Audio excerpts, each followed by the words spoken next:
नमस्कार, स्वागत है आपका। आप देख रहे हैं जनमंच न्यूज और मैं हूं देवेंद्र कुमार। बिहार में नियम कानूनों का धज्जियां उड़ा दिया गया है। जी हां, आप साफ सुन रहे हैं, नियमों का धज्जियां उड़ा दिया गया है। एक मामला है 14 वर्षीय सुप्रिया का, जिसका रेप करने के बाद निर्मम हत्या कर दिया गया। वह बच्ची वकील बनना चाहती थी। वह हाजीपुर क्षेत्र के जो महनार क्षेत्र है, करनौती गांव है, वहां के रहने वाली थी। वो करनौती से एक डेली वो कोचिंग जाती थी पढ़ने के लिए। मुख्यमंत्री जी का जो साइकिल योजना है, उस साइकिल पर बैठकर वो अपना सपना पूरा करना चाहती थी। वो जो कोचिंग पढ़ने जाती थी वह था पटोरी। करनौती से 7 किलोमीटर दूर पटोरी जगह था। वो लड़की डेली सुबह 4 बजे साइकिल पर सवार होकर अपना सपनों को पूरा करने जाती थी। लेकिन क्या हुआ, 14 सितंबर को उसके साथ दुष्कर्म किया गया और उसके बाद उसकी हत्या कर दी गई। जब सुप्रिया के पिता ओम प्रकाश ठाकुर जी ने महनार थाना क्षेत्र वाले को फोन किया कि मेरी बेटी गुमनाम हो गई है, उसके खोजिए, तो पुलिस वाले कुछ नहीं किए। और 15 सितंबर को क्या हुआ, उसकी लाश बरामद हुई। यह है बिहार का प्रशासन, यह है बिहार का लॉ एंड ऑर्डर। इस वक्त मैं पटना के रिबल स्पोकन इंग्लिश के पास उपस्थित हूं। यहां पर देख सकते हैं बहुत सारे युवक एवं युवतियां हैं। यहां मैं जानने के लिए यह आया हूं, दुष्कर्म करने के बाद जो हत्या की जा रही है, इसके पीछे सबसे बड़ी वजह क्या है। बच्चों से ही जानेंगे हम कि आखिर ऐसा क्यों हो रहा है। बताइए क्यों हो रहा है। आजकल हम लोग देख रहे हैं कि रेप हो रहा है, रेप होने के बाद मर्डर हो जा रहा है, उसको जान मार दिया जा रहा है। इससे यह पता चलता है कि इसको मतलब रेप तो करना ही है, सीधे जान सच्चाई को भी खत्म कर देना है। सिर्फ आदमी को लड़की को खत्म नहीं करना, सच्चाई को भी खत्म करना, इससे साफ यही जाहिर होता है। इसीलिए हमारे मुख्यमंत्री जी को से यही निवेदन करेंगे कि सिर्फ हमको रेप भी रुकना चाहिए और जो गलती हो रहा है जिसको सख्त से सख्त कार्रवाई लें, जिससे आइंदा ऐसा ना हो। आप बताइए, जो आप क्या सोचती हैं, यहाँ क्या बिहार की लड़कियां सुरक्षित है? हाँ, बिहार की लड़कियां तब तक सुरक्षित हैं जब तक उनकी बारी नहीं आ जाती, अन्यथा सुरक्षित बिल्कुल नहीं है। और जो ये क्वेश्चन है कि रेप के बाद मर्डर क्यों कर दिया जाता है, तो मेंटालिटी, ह्यूमन मेंटालिटी ये है कि रेप होने के बाद उस औरत या लड़की की इज्जत चली गई। अकॉर्डिंग टू मी, उस लड़की या उस औरत की इज्जत नहीं गई, जिसने किया है उसकी इज्जत चली गई। वो समाज में चौराहे पे खड़े होकर बोले कि यस मैंने किया है रेप, अगर उसे ये प्राउड फील होता, वो जाके कहे चौराहे पे मैंने किया है, देखिए इज्जत किसकी जाती है, उस महिला की या उस रेपिस्ट की। क्या लगता है आपको, सुप्रिया को जिस तरह से उसकी निर्मम हत्या की गई है, न्याय मिलना चाहिए? हत्या, बार बार मैं ये सुन रही हूँ, हत्या, ये हत्या नहीं था, ये रेप और हत्या था। जब 14 तारीख को उसका मर्डर हुआ और रेप और हत्या की गई, 2 दिन बाद तक पुलिस ने यही पोस्टमार्टम में बताया कि वो एक हत्या है, जबकि वो रेप था। बाद में जब रेपिस्ट पकड़े गए तब उन्होंने कबूल किया कि नहीं, उसे फिजिकली असॉल्ट भी किया गया था। मैं ये जानना चाहती हूँ कि डॉक्टर क्यों छुपाना चाह रहे थे इस चीज को। जी हाँ, आप बताइए, आप क्या सोचते हैं जो जिस तरह से सुप्रिया का साथ हालात किया गया है, क्या अपना विचार रखते हैं? Question actually I want to ask, जैसे हमारे फ्रीडम फाइटर्स ने एक सपना देखा था, आज़ाद हिंदुस्तान का सपना। तो मैं पूछना चाहती हूँ, क्या वो आज़ाद हिंदुस्तान का सपना बस लड़कों के लिए देखे थे या फिर लड़कियों के लिए? नहीं, वो पूरा हिंदुस्तान के लिए देखे थे, लड़कियों के लिए भी देखे थे। लेकिन हम लड़कियाँ सेफ नहीं है यहाँ पे। तो मैं बस उन लोगों से पूछना चाहती हूँ जिनके हाथ में ये देश है, like prime minister, like Nitish Kumar, जिनके पास पावर है हमें बचाने को, कि अगर वो सोचते हैं कि हम लड़कियां सरस्वती है, हम लड़कियां दुर्गा है, तो वो ये क्यों भूल जाते कि हम लड़कियां चंडी का भी रूप ले सकते हैं।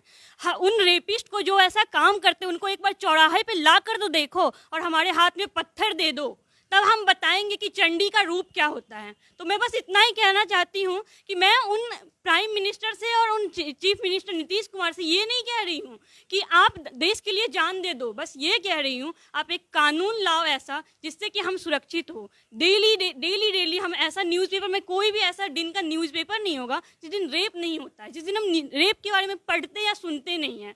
तो मुझे बस ये चीज़ हमेशा हॉन्ट करता है, न जाने कब किसका नंबर आएगा। तो मैं बस उनसे यही विनती करना चाहती हूँ कि वो बस एक ऐसा कानून लाए जिससे ये रुके। जी हाँ, बिहार में हर बेटियां, हर माएँ यही सोचती है कि नीतीश कुमार जी कब जागृत होंगे और कब कड़ा से कड़ा कानून लाएंगे। प्रत्येक दिन सुनने को मिलता है बिहार में रेप की वारदात। आप क्या सोचते हैं इस जो घटना घटती है आए दिन? ये बहुत ही दुखद घटना है और मैं यही कहना चाहूँगा कि गवर्नमेंट बहुत सारी स्कीम लाती है, बेटी पढ़ाओ बेटी बचाओ, लेकिन क्या बेटी सुरक्षित है? सबसे पहला सवाल तो ये है। बेटी सुरक्षित ही नहीं है तो बेटी आप पढ़ाओगे कैसे जब तक बेटी सुरक्षित? पहले तो सबसे पहले बात होनी चाहिए वुमेन सेफ्टी पर, लेकिन यहाँ कोई वुमेन सेफ्टी पर बात ही नहीं करता। बहुत जगह पुलिस पर आप कंप्लेंट करने जाएंगे, पुलिस सुनता नहीं है, कहता है कि नहीं आपकी बेटी ही भाग गई है। ऐसा कब तक चलेगा? आप कुछ एक्शन ही नहीं लेते हैं। तो ये बहुत ही दुखद घटना है। इस पर बहुत ही कड़ी से कड़ी मैं निंदा करता हूँ, बहुत ही दुख व्यक्त करता हूँ। जी हाँ, बहुत ही निंदनीय घटना है, सरकार को एक्शन लेना पड़ेगा। इसी बीच अभिषेक जी हैं, समाज सेवी है, खुद गए थे ग्रास रूट पे और देखने के लिए, जायजा लेने के लिए सुपीरिया के साथ। क्या कहना चाहेंगे अभिषेक जी आप? कहना क्या चाहें, इस हमारा सिस्टम के चलते एक रेपिस्ट को 10 साल लग जाएगा सज़ा देने में।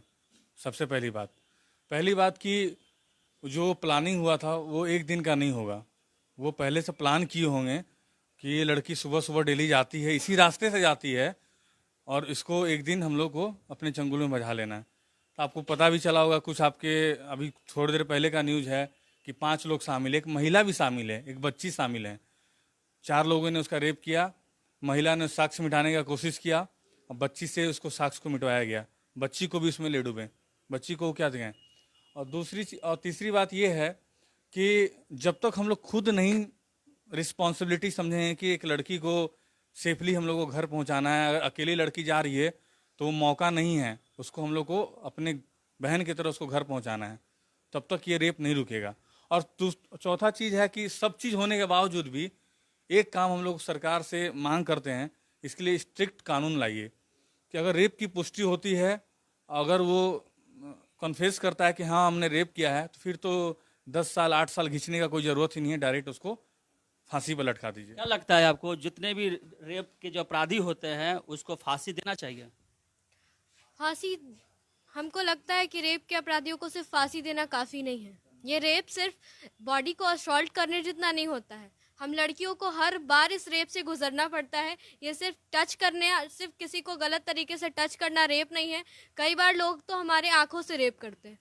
अब जब किसी के बॉडी पे, उसके फिजिकल एबिलिटी पे, उसके चाल ढाल पर, उसके बॉडी स्ट्रक्चर पे कमेंट करते हैं तो वो रेप है। ये चीज़ ऐसे क्यों लिया जाता है रेप को कि आप उसको टच कर रहे हो, आप उसको फिजिकली असॉल्ट कर रहे हो तो वो रेप है।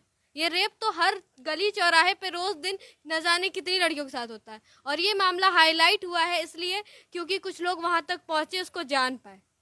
बाकियों का क्या होता है जो ऐसे रोज दिन ऐसा घटना होता है। और ये सिर्फ इसीलिए होता है क्योंकि ये आप एक क्वेश्चन किए थे स्टार्टिंग में कि ये मर्डर क्यों हो जाता है रेप के बाद। ये सब इसलिए होता है ताकि वो आई विटनेस के तौर पर नहीं बचे, कोई स्ट्रिक्ट एक्शन नहीं ले सके, और उसके मरने के बाद उनके लॉयर्स के पास कुछ रिडिकुलस फैक्ट्स होते हैं कि ऐसा कुछ नहीं हुआ, उस लड़की का गलती था या फिर ऐसा हुआ।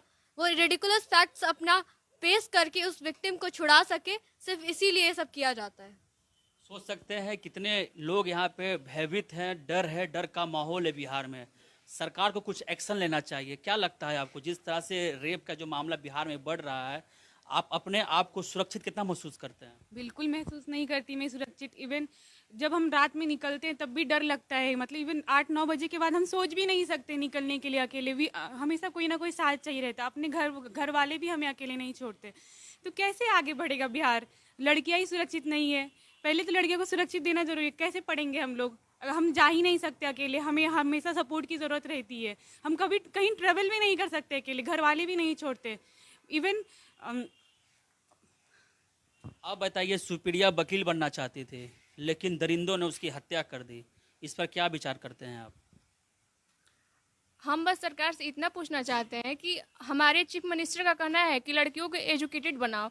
लड़कियां कैसे एजुकेटेड बनेगी जब वो सेफ ही नहीं है? जब भी वो बाहर निकलते तो अपने आप को अनसेफ फील करती है, क्योंकि आए दिन हमारे कोई लड़के कमेंट करना या फिर ऐसा कुछ उसको अकेला पाओ, उसके साथ रेप करना या मतलब कुछ भी मतलब करना, तो हम ऐसे अपने आप को सेफ कैसे महसूस, और फिर अपना जो हम लोग का एम होता है पूरा करना, तो हम लोग अपना एम कैसे पूरा कर सकते हैं? अगर ऐसे ही हमारे देश में दुष्कर्म होता रहा तो फिर तो हम लोग अनसेफ है, और हमारे माँ बाप ये सोचेंगे कि हम लोग लड़कियों को पढ़ाए तो कैसे पढ़ाएं? जब हमारी बच्ची पढ़ने के लिए जाती है तो ऐसे उनके साथ ऐसा दुष्कर्म किया जाता है, तो फिर तो डरेंगे पढ़ाने से ना। हम लोग शाम में निकलने से डरते हैं, हम लोग हॉस्टल में रहते हैं तो फिर हम लोग बाहर निकलने से डरते हैं कि कहीं कोई लड़का कुछ ऐसा ना हो जाए। हमारे मम्मी पापा को टेंशन रहता है कि कोई लड़का क्या करेगा, क्या मेरी बच्ची सेफ है कि नहीं है। तो हम सरकार से ये आखिर कब तक ये सब हम लोग को ये सब स्ट्रगल कब तक करना पड़ेगा, कब तक ये सब हम लोग को झेलना पड़ेगा? जी हाँ, आप बताइए, आप क्या महसूस करते हैं बिहार में? बिहार में तो हम बिल्कुल अच्छा महसूस नहीं करते हैं। बिहार के लोग, ऐसा कहा जाता है कि बिहार के लोग ही ऐसा करते हैं, बट रेप के बारे में बिहार ही सिर्फ ये नहीं है। जैसे दिल्ली ले लीजिए फॉर एग्जांपल में, अभी जस्ट फिलहाल में 6 साल की लड़की के साथ ऐसा रेप किया गया। बट ये कैसा कानून है, मुझे तो कुछ समझ में ही नहीं आता है। कोई कानून नाम का चीज़ भी है या नहीं है? इसीलिए सरकार को कड़ी से कड़ी नियम बनानी चाहिए। आप क्या उम्मीद करते हैं मुख्यमंत्री जी से? जिस तरह से मामला बढ़ रहा है बिहार में रेप को लेकर, क्या लगता है मुख्यमंत्री जी इस पे जागरूक होंगे? बस हम लोगों के कानून की मांग चाहिए। कानून की मांग चाहिए। जी हाँ, कानून बनना चाहिए। एक इनसे जानते हैं, आपका क्या राय है इस मैटर पर? पहले तो मतलब श्री नीतीश कुमार जी को इन पे जागरूक होना चाहिए। वो सिर्फ बेटी बचाओ बेटी पढ़ाओ का आंदोलन लगा दिए, लेकिन क्या सच में बेटी सच में आज सेफ है? आप लोग इतनी लड़कियों का बात सुन चुके। उनका फर्स्ट क्वेश्चन है कि हम लोग बाहर निकलते तो हम लोग सेफ फील नहीं करते। ये बात सही भी है, मतलब कि हम सच में मेरी भी बहन है, मेरे भी पापा है, मेरा भी भाई है, तो सब लोग बोलते हैं कि तुम अकेले मत जाओ, तुम किसी के साथ जाओ, तो ये सही नहीं है। हम लोग वुमेन एम्पावरमेंट का बात करते हैं और उन लोग को कुछ चीज़ का राइट ही नहीं देते हैं। और ये चीज़ राइट देने का मतलब कि क्या सरकार को इस पे जागरूक होना चाहिए ना? सरकार को जागरूक होना चाहिए। क्या सरकार जागरूक नहीं है? जी, सरकार जागरूक है। देखिए, बहुत सारा ऐसा योजना बनाया गया है जिसके तहत जो है कि सुरक्षा मुहैया करवाया जाता है। हम देखते हैं जैसे कि महिला सशक्तिकरण जैसे है, उज्ज्वला योजना है, महिला हेल्पलाइन है, ढेर सारा ऐसा स्कीम है जिसके तहत लड़कियों को और जो भी वुमेन्स काइंड है उसको सुरक्षा दिया जाता है। लेकिन सरकार का जो भी कर्मचारी है, जो भी वुमेन्स विंग है, जो चीज़ संचालित करता है वो एक्टिव नहीं है। उस चीज़ को जो है नज़रअंदाज करता है कि हो रहा है। जैसे कि कुछ देर पहले किसी ने बताया कि जब घटना हुआ तो घटना के क्रम में उसको कॉल किया गया थाना पे, वहाँ पे थाना पे जो है कॉल किया गया, घटना हो गया, उसके बाद 2-3 घंटा के बाद घटना स्थान पे आया गया और उसका मुआयना किया गया। तो इससे प्रतीक होता है कि जो भी सिस्टम में बैठे हुए आदमी है उस चीज़ को एग्रेसिव होकर नहीं लेते हैं। तो यही एक मुख्य कारण है, और ऐसी कोई बात नहीं है, एक्टिव है और जो है कि काम चल रहा है। न्याय मिलना चाहिए, न्याय मिलना चाहिए। आप बताइए, आप महिलाएं हैं, आपको भी कई तरह की समस्या का सामना करना होता होगा, क्या महसूस करती है पटना में आप? बलात्कार एक ऐसी घटना है जिसको सोचकर रूह तक कांप जाती है। आदमी कल्पना नहीं कर सकता है कि वो क्या है। उससे जो इस दौर से गुजरा है, जो बलात्कार को झेला है, वही जानता है कि ये क्या है। मुख्यमंत्री से मेरी ये गुजारिश है कि वो बच्चों को, लड़कियों को सिर्फ साइकिल ही ना दे बल्कि न्याय भी दे। अगर कहीं भी कुछ होता है तो वो किसी भी चीज़ को, मामले को इतना वो लोग खींच तान के लंबा कर देते हैं कि न्याय मिलने में देर हो जाता है, और देर से न्याय मिलना भी अन्याय के समान ही होता है।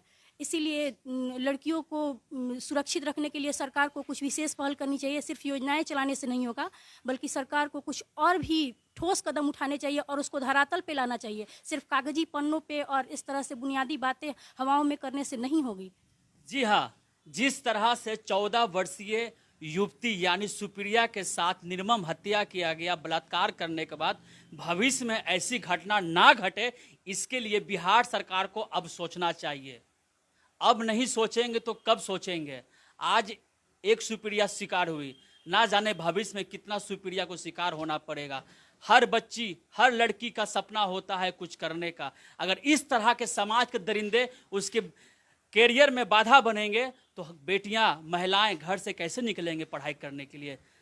हम विनम्र अनुरोध करते हैं बिहार सरकार से, इस मुद्दे पे जागृत हों और जनता को विश्वास दिलाएं कि बिहार में महिलाएं सुरक्षित हैं। प्लीज़ इस वक्त जो भी इस वीडियो को देख रहे हैं शेयर करें। आपका धन्यवाद।